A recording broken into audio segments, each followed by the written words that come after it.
Hi there, I'm TJ Weber. I'm an associate professor of marketing at the Orfalea College of Business at Cal Poly in beautiful San Luis Obispo, California.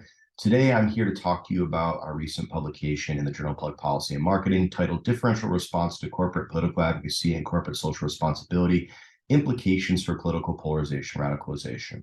And in this paper, we consider and we analyze what I would consider to be the existential crisis of the modern firm. In an environment ripe with polarization and radicalization, alongside public institutions either being unable or unwilling to provide basic services and meet the needs of citizens, either through gridlock or polarization, how do firms handle the pressure to become more involved in society? And so we analyzed two of those routes: corporate social responsibility, which has historically been quite lucrative, increasing goodwill, reputational effects, halo effects, employee retention, employee recruitment, and a number of other positive aspects for firms, versus corporate political advocacy, which is newer. It doesn't have a ton of research on it. In study one, we collected 228,000 tweets before versus after CSR and CPA initiatives, finding that CSR results in increases in positive sentiment, whereas CPA results in increases in negative sentiment. In this sense, CSR might contribute to a more positive online experience, whereas CPA might contribute to a more toxic online experience with people debating and fighting and using bad language towards each other. In study two, we analyzed the difference in the consumer response to CSR versus CPA on brand attitudes and purchase intentions, finding that CSR results in greater brand attitudes and purchase intentions, in part because of higher levels of appropriateness as a mediator, whereas CPA results in lower purchase intentions and brand attitudes because of higher perceptions of controversiality.